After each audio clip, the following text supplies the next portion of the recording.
God is good and all the time. Amin. Tuhan itu baik untuk setiap kita dan selama-lamanya Tuhan itu baik. Amin. Terima kasih untuk tim yang melayani kita pada pagi hari ini. Shalom dan salam damai untuk semua jemaat Tuhan. Apa kabar semuanya pada pagi hari ini?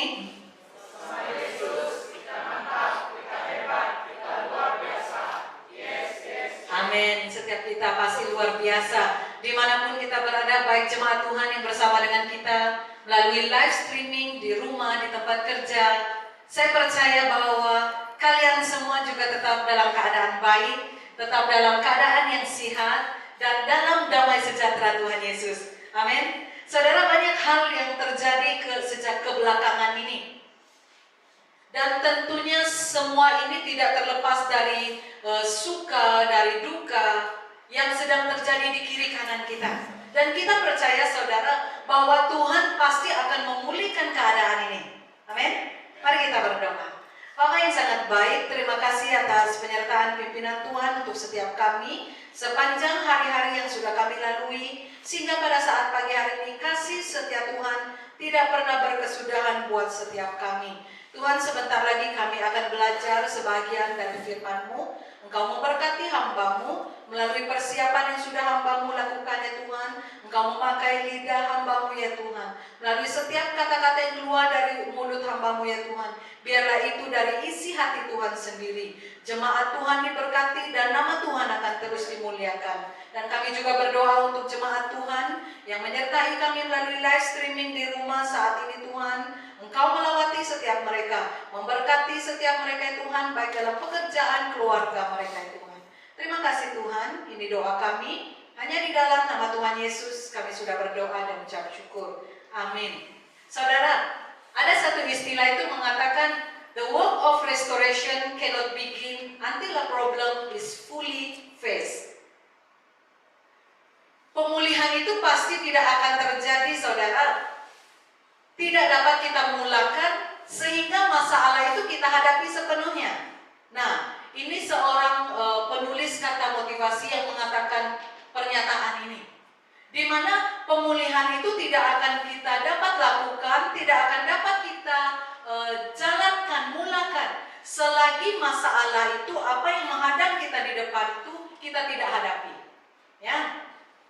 Saudara, saya akan membawa kita untuk melihat sambungan dari Nehemia pasal 1 yang lalu, ya, di mana untuk minggu yang sebelumnya kita berbicara tentang doa Nehemia dan janji pemulihan Allah, yaitu bagaimana penyertaan Allah yang begitu luar biasa, begitu sempurna untuk umat manusia itu, bahkan sejak dari perjanjian lama sampai ke perjanjian baru. Dan inilah bukti yang dapat kita lihat bahwa Allah itu tetap sama. Baik dulu, baik kemarin, hari ini, bahkan sampai selamanya. Allah yang sama. Jadi mari kita lihat tema yang akan kita bahaskan pagi ini, yaitu dipulihkan untuk kemuliaan Allah. Restore for God's glory. Dipulihkan untuk kemuliaan Allah. Dan minggu yang sebelum ini, Pastor ada membawa kita membahas tema, dia sanggup memulihkan keadaan kita. Betul? Amin. Kita harus percaya hal itu saudara, bahwa Allah itu sanggup, Allah itu mampu untuk memulihkan kehidupan kita. Allah itu bekerja terus menerus dalam kehidupan saudara dan saya. Kehidupan kita akan dipulihkan, ekonomi kita akan dipulihkan, yang sakit akan mengalami kesembuhan, yang menghadapi pergumulan berat akan menemui jalan keluar. Semuanya ada campur tangan Allah. Jadi mari kita perhatikan teks yang menjadi pembahasan kita pagi ini, yaitu Nehemia pasal 2 ayat 1 hingga 22. Saya tidak akan membacakan teks ini, dia agak panjang dan kita akan bahaskan dalam setiap bahagian nanti.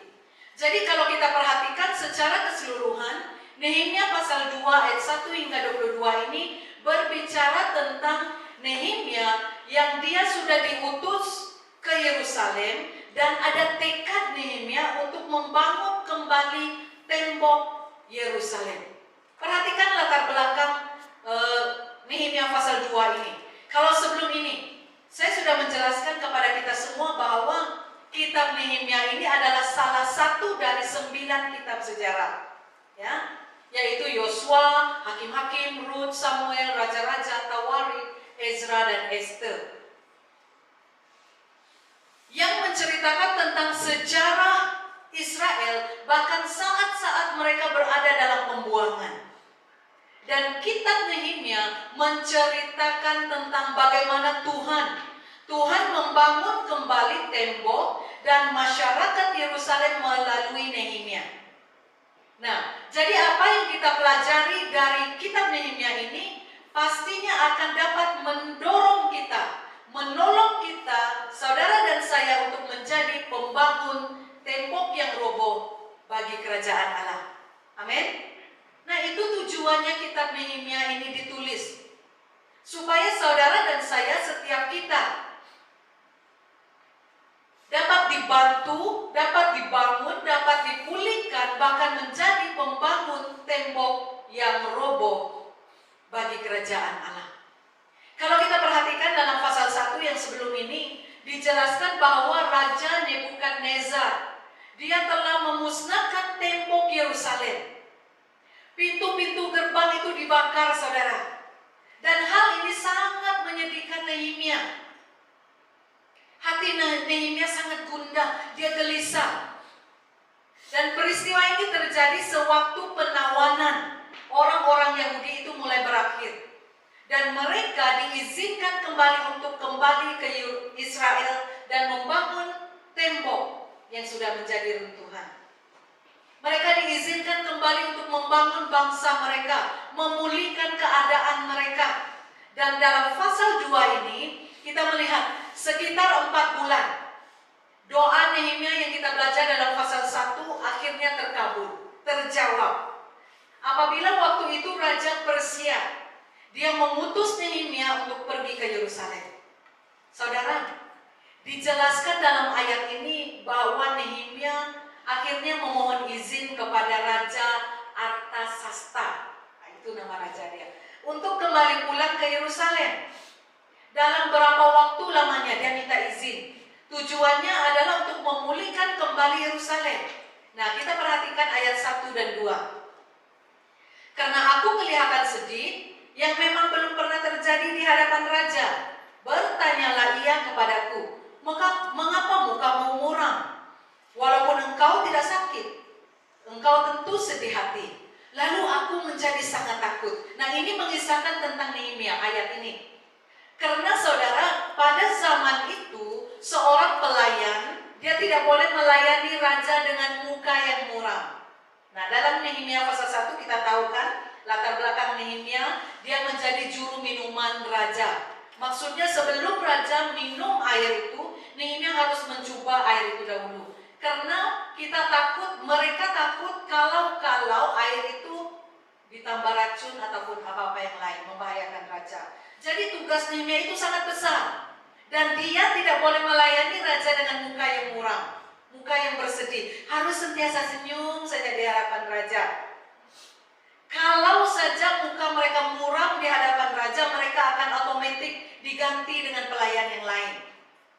Tetapi saudara, inilah risiko yang harus Nehemia tanggung untuk mendapatkan perhatian raja.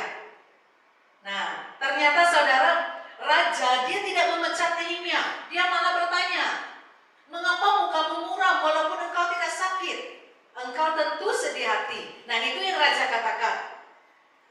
Raja tidak memecat Nehemia, raja tidak menggantikan Nehemia dengan pelayan yang lain.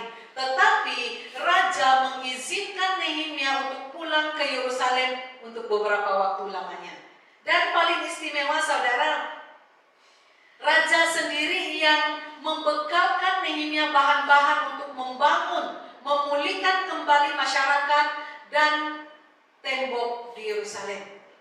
Dia mengirimkan pasukan tentara Persia yang sangat lengkap untuk melindungi Nehemia dalam perjalanan ke Israel. Saudara, pada saat itu ada ramai orang Yahudi yang sudah kembali ke Yerusalem. Mereka sudah mulai menetap di kampung-kampung yang ada di Israel. Namun karena tantangan yang berterusan dari musuh-musuh yang tinggal di sekitar mereka, kemajuan, pertumbuhan, pemulihan kembali bangsa Israel dan kotanya menjadi terhambat. Dan tembok di luar masih menjadi reruntuhan. Dan atas sebab inilah Tuhan mengizinkan, mengutus Nehemia, membangkitkan Nehemia untuk melakukan pekerjaan ini. Tuhan mau Nehemia memulihkan kembali tembok Yerusalem. Tuhan mau Nehemia memulihkan kembali bangsa Yerusalem. Jadi apa yang Nehemia lakukan? Dia mulai melakukan survei. Dia mulai melakukan pemerhatian yang menyeluruh terhadap tembok Yerusalem itu pada waktu malam. Kemudian Nehemia, dia mengumpulkan semua pemimpin-pemimpin Yahudi. Nehemia mengungsikan visinya kepada mereka tentang beban dia untuk memulihkan tembok Yerusalem. Ayat 18 berkata, ketika kuberitahukan kepada mereka betapa murahnya tangan Allahku yang melindungi aku, dan juga apa yang dikatakan raja kepadaku, berkatalah mereka, kami siap untuk membangun. Dan dengan sekuat tenaga mereka mulai melakukan pekerjaan yang baik itu. Jadi saudara, apa yang dilakukan oleh Nehemia ini juga harus saudara dan saya lakukan pada saat ini. Karena kita tahu bahwa tangan Allah itu tidak akan pernah berhenti bekerja dalam kehidupan saudara dan saya. Tangan Allah itu tidak akan pernah berhenti untuk menyertai saudara dan saya memulihkan kehidupan kita. Amin. Jadi yang pertama yang akan kita perhatikan, kalau kita mau dipulihkan untuk kemuliaan Allah, kita harus memiliki kepedulian. Miliki kepedulian terhadap apa yang terjadi di sekeliling kita. Kalau Nehemia pasal 1 ayat 4 hingga 11, dia menjelaskan, ketika ku dengar berita ini, duduklah aku dan menangis dan berkabung selama beberapa hari. Aku berpuasa dan berdoa ke hadirat Allah semesta langit. Saudara, kalau saudara dan saya mau dipulihkan untuk kemuliaan Allah, harus miliki kepedulian. Miliki kepedulian akan apa yang ada di sekeliling kita, apa yang terjadi di sekitar kita. Saudara, ketika Nehemia mendengar apa yang terjadi di Yerusalem, dia duduk dan menangis di hadapan Tuhan. Nehemia mengoreksi dirinya serta memohon ampun kepada Tuhan. Dia meminta tuntunan Tuhan untuk mendengar seruannya, untuk mendengar doa yang dinaikkan ke hadirat Tuhan. Saudara, sebenarnya Nehemia boleh saja tidak memperdulikan bangsanya, ya kan? Apalagi sampai sanggup meninggalkan jawatannya, kesenangan, keselesaannya, bahkan hidupnya yang sudah terjamin hanya untuk menyusahkan diri bagi bangsa dia yang tidak taat dan tertawan pada saat itu. Tetapi saudara, Nehemia ternyata memilih dan membuat keputusan yang jarang sekali dilakukan oleh orang lain. Saya rasa kalau kita saat ini juga tidak ramai yang sanggup melakukan hal seperti ini. Meninggalkan keselesaan kita, meninggalkan apa yang selama ini kita nikmati hanya untuk memperdulikan orang lain. Dan Nehemia melakukan hal itu. Dan dalam kepedulian Nehemia yang sangat besar, dia melakukan tindakan yang mendatangkan pemulihan yang begitu luar biasa buat bangsanya dan juga untuk Yerusalem. Saudara, seringkali kita perhatikan pada saat sekarang ini, ada begitu ramai orang percaya yang sudah tidak peduli apa yang terjadi di dalam kehidupannya. Sudah tidak peduli tentang apa yang terjadi pada dirinya. Walaupun sudah mendengar banyak nasihat, banyak pesan Tuhan buat mereka, namun ianya dibiarkan berlalu begitu saja, tanpa ada satu tindakan pun untuk meresponi pesan Tuhan. Sedangkan orang lain boleh saja datang kepada Tuhan, seperti yang dilakukan oleh Nehemia ini. Saudara, sebenarnya Tuhan mau kita belajar untuk peduli apa yang terjadi terjadi dengan diri kita. Belajar untuk peduli apa yang terjadi di sekitar kita, supaya saudara dan saya akan mengalami pemulihan itu secara langsung dari Allah dalam kehidupan kita. Yang kedua, saudara, kalau kita mau dipulihkan untuk kemuliaan Allah, kita harus sentiasa mengutamakan Tuhan. Ayat 4 mengatakan, lalu kata raja kepadaku, jadi apa yang kau inginkan? Maka aku berdoa kepada Allah semesta langit. Saudara, aku berdoa kepada Allah semesta langit. Inilah doa Nehemia yang dia ungkapkan di dalam hati dia. Kalau kita perhatikan dalam pasal 1 sebelum ini, bahwa Nehemia bertindak dengan memohon tuntunan dari Tuhan melalui doa dan puasanya. Betul? Maka aku berdoa kepada Allah semesta langit. Nehemia mengungkapkan rasa hatinya kepada Tuhan. Bahkan dalam pasal 1 ayat 11, Nehemia berkata, ya Tuhan, berilah telinga kepada doa hamba-Mu ini dan kepada doa hamba-hamba-Mu yang rela takut akan nama-Mu. Dan biarlah hamba-Mu berhasil hari ini dan mendapat belas kasihan dari orang ini. Nah, saudara, Nehemia dia meminta Tuhan untuk memberikan dia hikmat, memberikan dia keberanian untuk mengatakan hal yang benar. Dan Nehemia berdoa agar Tuhan memberikan hikmat kepada raja. Dan apa yang berlaku? Ternyata saudara sangat luar biasa. Tuhan segera menjawab doa Nehemia dengan menggerakkan hati raja. Seperti kata Amsal 21 ayat 1, hati raja seperti batang air di dalam tangan Tuhan, dialirkannya kemana ia ingini. Saudara, Tuhan mengalihkan hati raja untuk mengabulkan permintaan Nehemia sebagai jawaban atas doa Nehemia. Jadi melalui hal ini, saudara, jelas sekali bahwa Nehemia begitu mengandalkan Tuhan dan mempunyai satu perencanaan yang sangat matang untuk pemulihan bangsa Israel. Saudara, coba perhatikan kehidupan kita pada saat ini. Kita katakan bahwa kita mau mengalami pemulihan dari Tuhan dalam kehidupan kita. Tapi apakah kita benar-benar mengandalkan Tuhan 100% untuk mengendalikan kehidupan kita?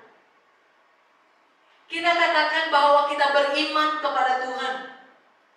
Tetapi mengapa kita mengabaikan persiapan dan perencanaan Tuhan dalam menjalani kehidupan kita? Kita suka bertindak sendiri. Kita suka melakukan seolah-olah Tuhan itu tidak ada. Saudara, iman kepada Tuhan itu justru harus mendorong seseorang itu, saudara dan saya, untuk aktif menjalankan rencana yang sudah dipersiapkan untuk Tuhan, untuk kita masing-masing oleh Tuhan. Karena itu saudara, kita harus ingat bahwa untuk melalui pemulihan dari Tuhan itu, saudara, kita harus meminta pertolongan dari Tuhan. Kita harus meminta campur tangan dari Tuhan dalam kehidupan kita. Coba tanyakan kepada diri kita sendiri, saudara, sejauh mana saudara dan saya bergantung kepada Tuhan untuk memulihkan keadaan kita, untuk memulihkan kehidupan kita. Karena itu saudara, carilah pertolongan Tuhan. Mintalah campur tangan dari Tuhan.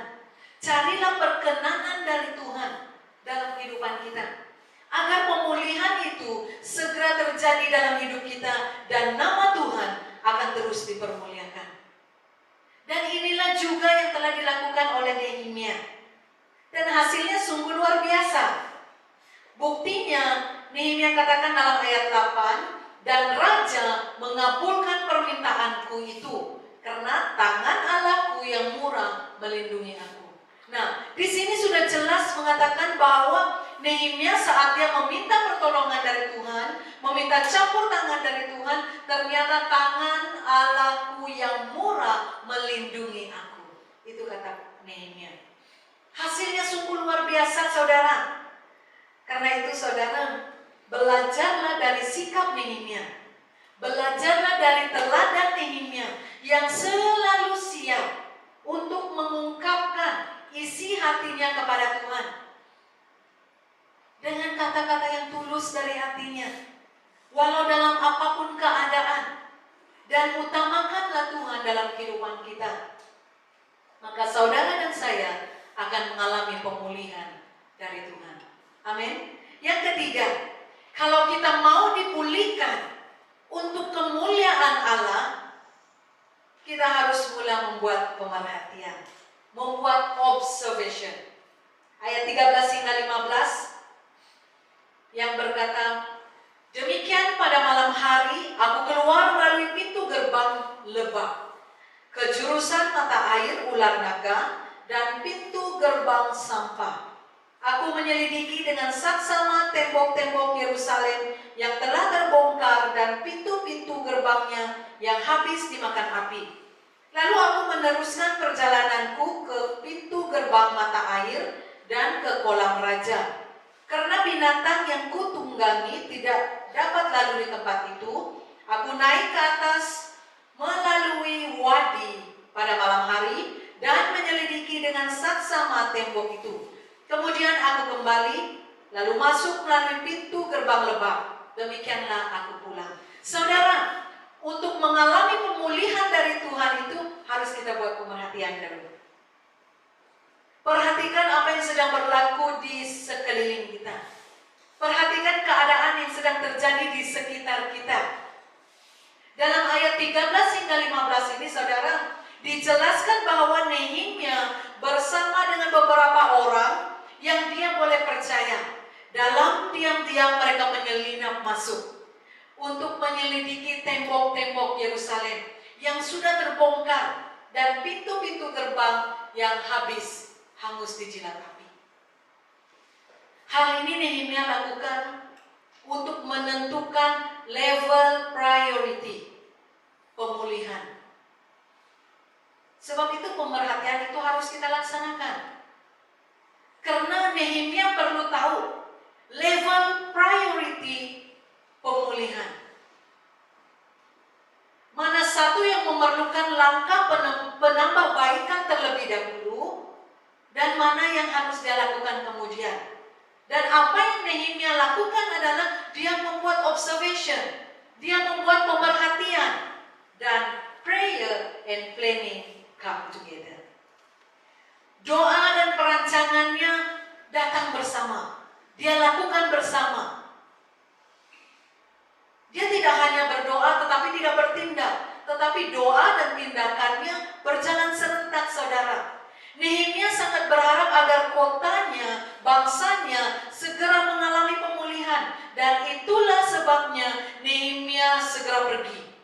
Dia melihat sendiri tembok Yerusalem yang sedang mengalami kerosakan itu. Nehemia mau melihat, oh sejauh mana tingkat kerosakan yang sedang berlaku. Sejauh mana tingkat kerosakan tembok-tembok dan pintu gerbang itu. Sebab itu pada waktu malam, Nehemia bawa tim dia, orang-orang yang dia percaya untuk mengamati sendiri bagaimana keadaan di Yerusalem. Dan Nehemia sadar, dia tidak dapat membangun sendiri tembok itu.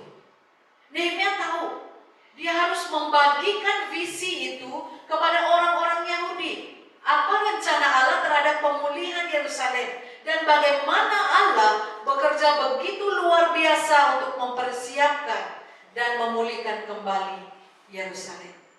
Dan ternyata saudara, mereka menangkap visi Nehemia. Mereka merasa bersemangat, bahkan menyatakan kesiapsediaan mereka untuk membangunkan dan memulihkan kembali Yerusalem dan bangsanya. Saudara, demikian juga dengan kita saat ini. Kita harus melatih pemerhatian kita, melatih perhatian kita, melatih ketekunan kita sepenuhnya dalam kita melakukan pekerjaan Tuhan.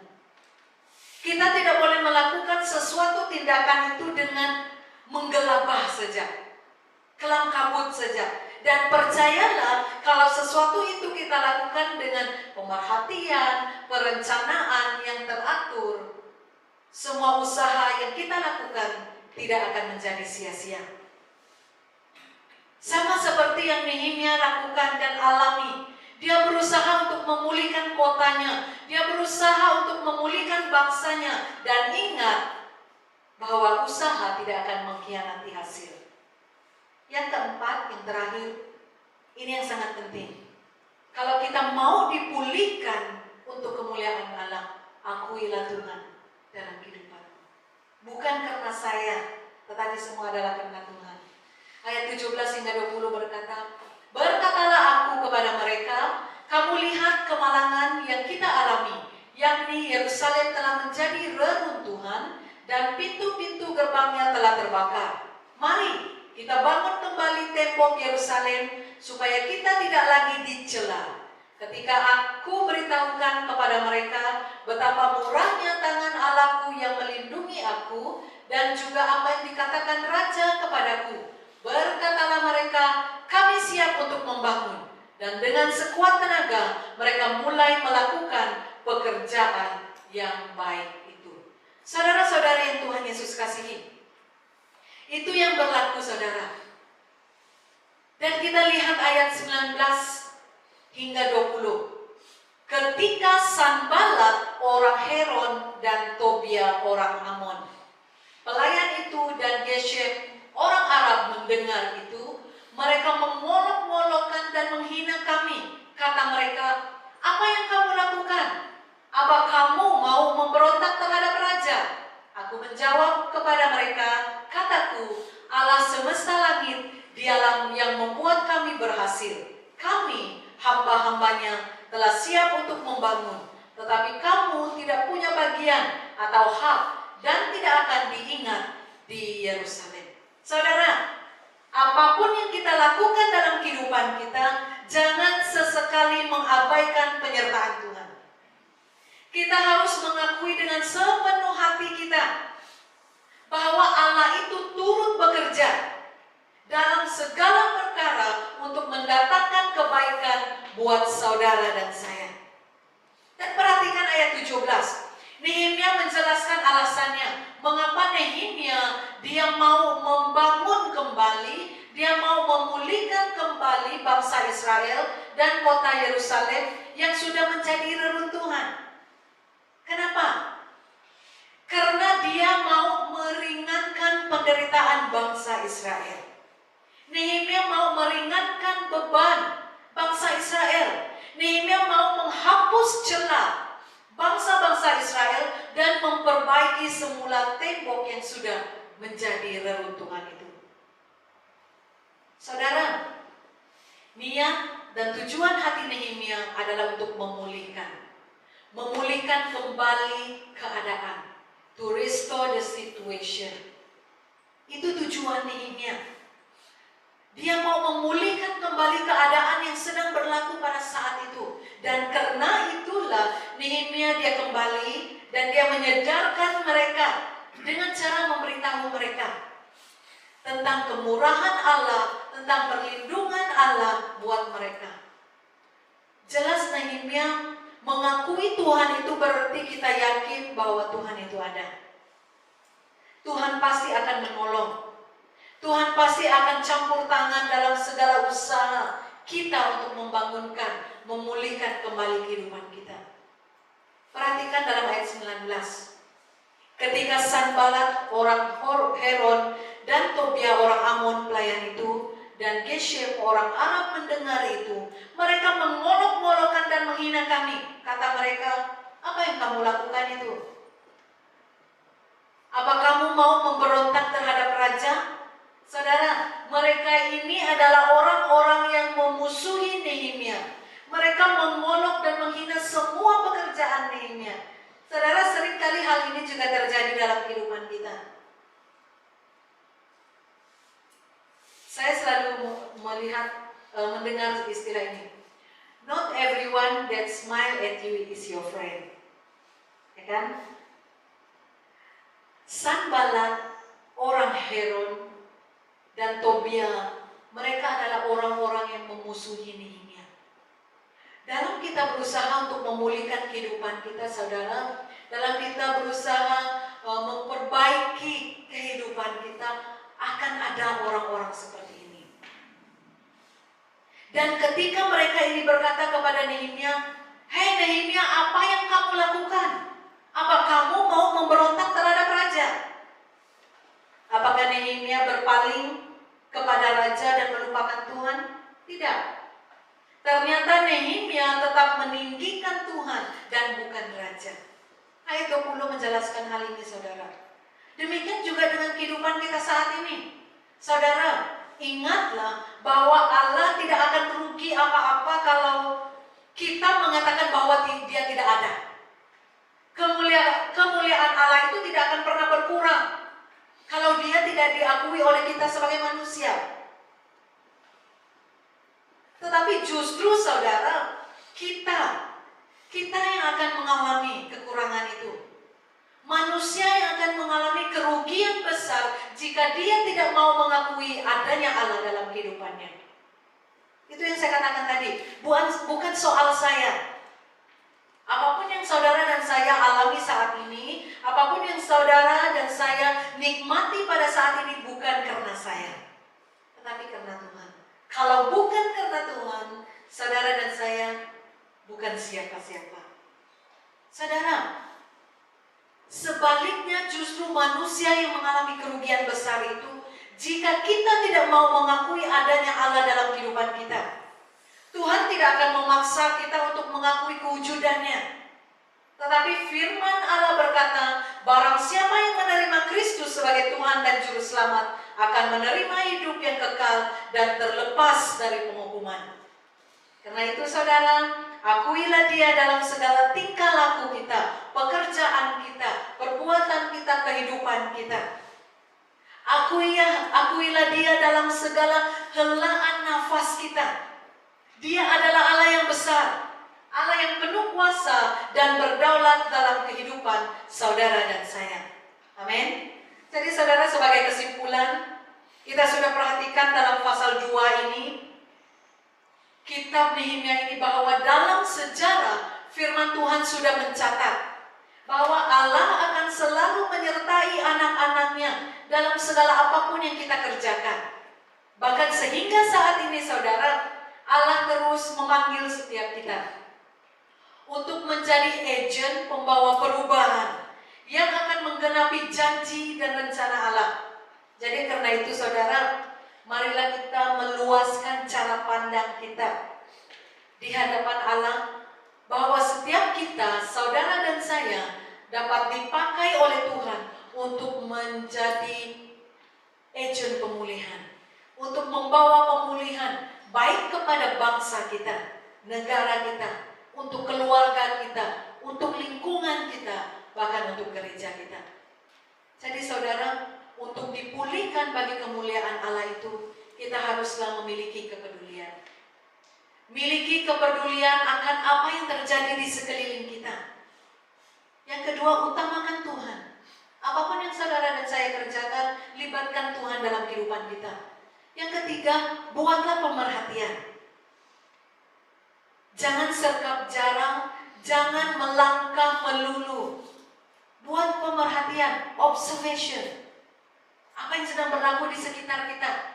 Dan yang penting sekali, akuilah Tuhan dalam segala apapun yang kita kerjakan. Maka Tuhan akan campur tangan, Tuhan akan menyertai. Amin. Mari kita berdoa. Tuhan Bapa kami dalam kerajaan surga, terima kasih atas firman-Mu yang sudah Tuhan taruhkan di dalam hati kami melalui hamba-Mu. Berkati kami ya Tuhan, anak-anak Tuhan. Kami tahu Tuhan, Engkau tidak akan pernah berhenti bekerja memanggil orang-orang untuk kembali kepadamu. Engkau tidak akan pernah berhenti bekerja membangun dan memulihkan kembali jemaat-Mu. Kami bersyukur sebab kami boleh berada di dalam lingkungan jemaat-Mu yang terus bergerak menumbuhkan iman kami. Kami memohon kepada Tuhan supaya hati kami terus tergerak untuk dipulihkan demi untuk kemuliaan Allah di tempat kami, bahkan dimanapun kami berada. Tuhan, pakailah kami ya Tuhan, sehingga kami dapat melakukan dengan penuh ketaatan dan kepekaan atas tuntunan Tuhan dalam kehidupan kami. Berkati setiap jemaat Tuhan, dimanapun mereka berada pada saat ini ya Tuhan, baik yang sedang bekerja ya Tuhan, baik yang sedang berada di rumah melalui live streaming menyertai kami. Tuhan, biar hadirat Tuhan hadir di tengah-tengah keluarga mereka, di tengah-tengah kehidupan mereka. Tuhan, kami juga berdoa untuk jemaat kami yang saat ini berada dalam kelemahan tubuh, dimanapun mereka berada saat ini ya Tuhan, di rumah, bahkan di rumah sakit ya Tuhan. Tuhan, Engkau terus melawati setiap mereka. Engkau akan menyentuh setiap bagian-bagian tubuh yang sedang mengalami kelemahan saat ini ya Tuhan. Engkau akan melakukan mujizat-Mu di dalam kehidupan mereka, menyembuhkan setiap sakit penyakit yang kami alami ya Tuhan. Membuka jalan untuk setiap kami saat kami mulai gundah ya Tuhan, saat kami gelisah tidak tahu kemana arah tuju kehidupan kami. Tuhan, kami tidak lupa berdoa untuk anak muda-mudi kami ya Tuhan, yang sudah mempersiapkan rancangan mereka ke depan ini ya Tuhan. Tuhan, kami berdoa, Tuhan, Engkau terus akan memakai mereka, Engkau akan menuntun langkah mereka, baik yang akan menyambung pelajaran ya Tuhan, baik yang akan bekerja ya Tuhan, baik yang masih merencanakan perjalanan kehidupan mereka. Kami berdoa, Tuhan, Engkau campur tangan, Engkau menyertai setiap langkah mereka ya Tuhan. Anak-anak muda-mudi kami akan berhasil dalam kehidupan mereka, baik di dalam persekolahan mereka ya Tuhan, baik di dalam pekerjaan mereka. Mereka akan menjadi garam dan terang dunia kemanapun mereka akan pergi, dimanapun mereka akan melangkah ya Tuhan. Tuhan, kami juga tidak lupa berdoa untuk anak sekolah minggu kami ya Tuhan. Meskipun sehingga saat ini mereka tidak dapat bersama dengan kami melalui kelas sekolah minggu secara online, Engkau memberkati setiap guru-guru yang mengajar setiap hari Ahad ya Tuhan. Melalui persiapan yang sudah mereka laksanakan ya Tuhan, anak-anak akan diberkati ya Tuhan, dan nama Tuhan akan terus dimuliakan dan ditinggikan dalam kehidupan kami. Tuhan, terima kasih untuk penyertaan Tuhan yang begitu luar biasa buat setiap kami. Terima kasih untuk hari ini, dan kami serahkan hari-hari kami yang seterusnya ke dalam tangan Tuhan. Mari Tuhan, Engkau bekerja dalam kehidupan kami, menyertai setiap kami ya Tuhan, menuntun setiap langkah kami ya Tuhan. Terima kasih Tuhan, ini doa kami, hanya di dalam nama Tuhan Yesus kami sudah berdoa dan mengucap syukur. Amin. Oke, terima kasih. Demikian ibadah kita pada pagi hari ini. Tuhan Yesus memberkati. Baik, sungguh baik bagiku dituduhkannya kasih setianya yang menyediakan yang ku perlukan, menyatakan kebaikan, menyatakan kebaikan.